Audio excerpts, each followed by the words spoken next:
les amis, bonjour, comment ça va aujourd'hui? Moi ça va plutôt bien. Alors, aujourd'hui on va parler d'une thématique qui fait polémique en ce moment, mais je vais prendre ça d'un point de vue différent en fait. Je vais essayer d'aller plus dans les profondeurs. Donc vous savez qu'ici dans notre chaîne, on est toujours sur les thèmes qui sont importants. Important, je dis bien. Alors, aujourd'hui, comme vous l'avez sûrement vu sur le titre, il y a beaucoup de personnes qui estiment qu'avant c'était mieux. Donc, on entend souvent cette phrase, c'était mieux avant. Il y a énormément de personnes qui ont la nostalgie des anciennes époques. Et si je prends ce sujet aujourd'hui, c'est pour essayer d'aller un peu plus dans la profondeur en prenant un exemple qui est d'actualité. C'est, si vous avez peut-être suivi, un élève de 15 ans dans un pays africain quelque part qui a en fait tué, poignardé son enseignant de mathématiques. Voilà, son professeur de mathématiques. Et je vais essayer de ne pas être dans l'émotion, ni trop non plus dans les faits. Je vais plutôt essayer de prendre le sujet, en fait, pour pouvoir expliquer quelque chose. J'ai regardé plusieurs personnes qui ont donné leur avis sur ce sujet-là. Et ce qui revenait très souvent, c'est avant c'était mieux, avant les enfants n'étaient pas comme ça, avant les professeurs n'étaient pas comme ça. Enfin, il y avait plus d'arguments dans le avant c'était. Donc, je me suis rendu compte que en fait, c'est un problème beaucoup plus profond parce que on nous empêche en fait de vivre dans le présent en fait. On est toujours dans le passé qui est pesant, qui est lourd, qui est différent, qui est meilleur pour certains. On essaye toujours de vivre dans le passé. Il y a très peu de personnes qui vivent dans le présent. Il y a beaucoup de gens qui vivent aussi dans le futur, mais très très peu de personnes vivent le présent en fait. Énormément, on essaye toujours de sortir du contexte actuel. On essaye toujours de faire comme si le contexte ne comptait pas. Et pourtant, sans contexte, on n'a pas de texte. Et du coup, les gens se focalisent sur les détails au lieu d'aller dans les fonds des choses en fait. Et c'est dommage parce qu'on passe son temps après à polémiquer, à faire chercher le buzz absolu et on ne traite pas en fait la problématique de la manière dont elle devrait être traitée. Et quand je dis que c'est du n'importe quoi, avant c'était mieux, c'est tout simplement pour dire que avant, ça allait d'être mieux par rapport au contexte du présent. Maintenant, le contexte d'avant, est-ce que c'était vraiment mieux? Et parfois même dans le contexte présent, avant ne peut pas être mieux. Je ne sais pas si c'est un peu clair. Et comme je vous ai dit que j'allais prendre l'exemple de ce fait divers qui s'est passé il n'y a pas mal de jours maintenant. Et je vais essayer de prendre la substance importante pour expliquer en fait ce propos de avant c'était mieux.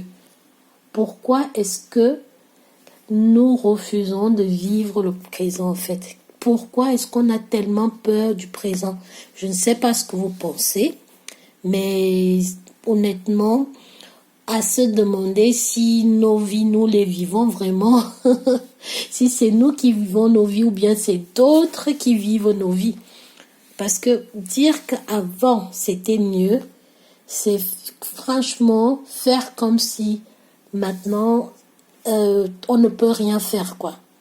Si avant c'était mieux, on peut toujours aujourd'hui, maintenant, au présent, faire encore mieux. Donc on n'est pas encore parti, on est encore là. Donc on peut pas dire qu'avant c'était mieux. C'est impossible en fait.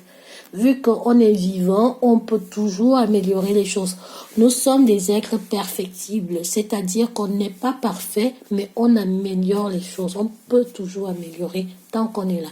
Donc, cette idée me gêne énormément et j'espère vraiment qu'on va essayer, tous ensemble, en tant que communauté bien sûr, d'aller plus vers ce maintenant, vers ce présent, vivre le moment présent actuel.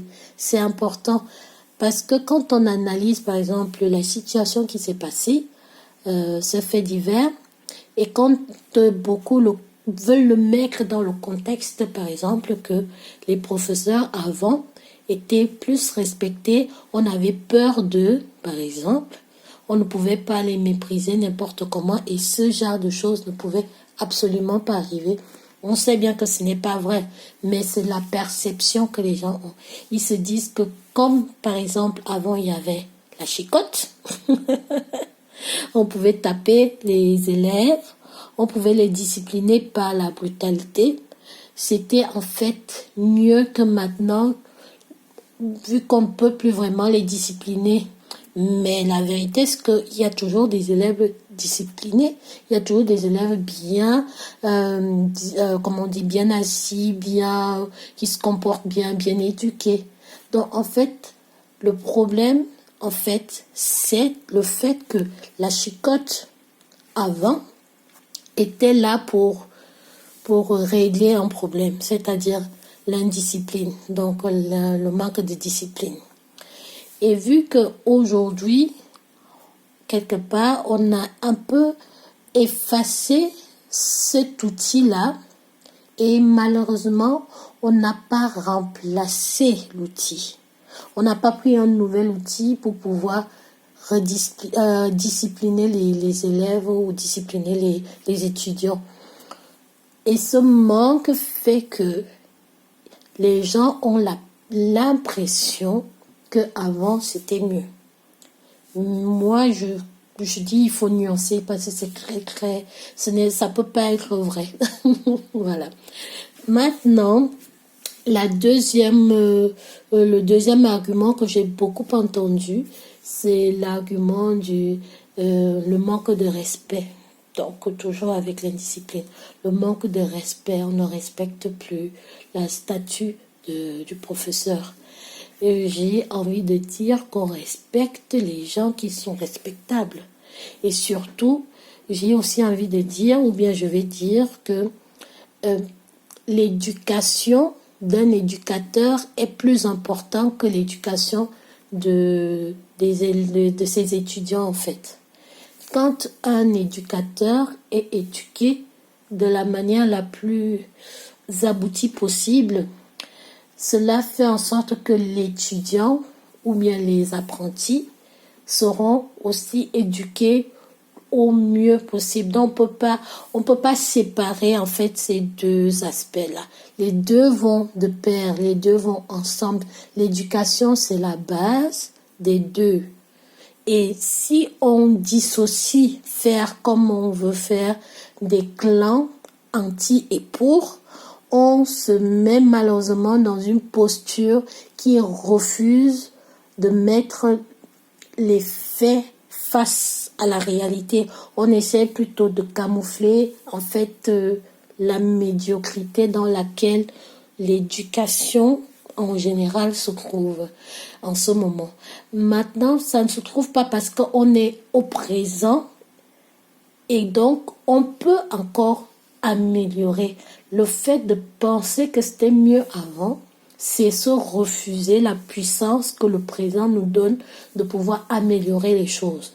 Et un autre exemple que je vais prendre toujours par rapport à cette situation, c'est que certains se disent, certains professeurs abusent.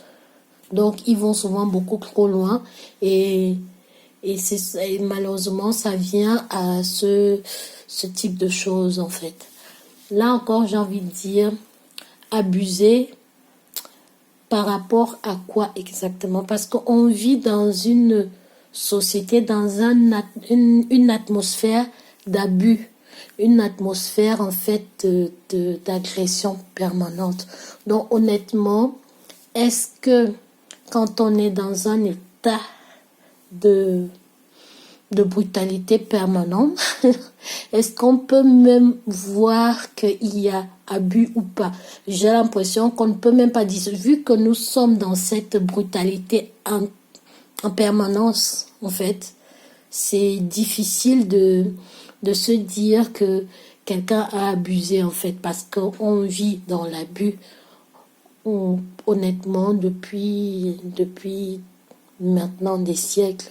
On vit dans la brutalité et donc on transmet aussi de la brutalité. On ne peut pas transmettre quelque chose qu'on n'a pas. On transmet seulement ce qu'on a. Et malheureusement, on a l'abus, donc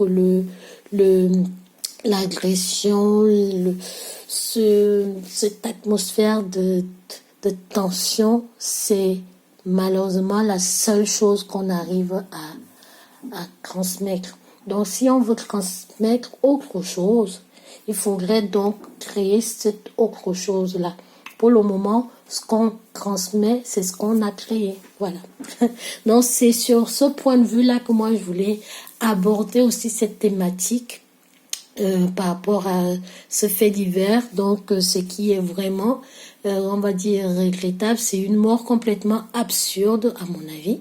C'est une situation complètement absurde, à mon avis, parce que non seulement le professeur a perdu sa vie de la manière la plus absurde possible, et en plus de cela, l'élève a perdu aussi sa jeunesse, et de la manière aussi la plus absurde. En gros, qu'est-ce que la société va faire de cette situation? Qu'est-ce qu'on peut faire pour apprendre de cette situation? Parce que comme souvent, on oublie souvent que la diversité, donc les étapes que nous devons franchir dans la vie, nous amènent absolument à prendre toujours quelque chose, même quand c'est dans les pires moments, donc dans une tragédie, par exemple.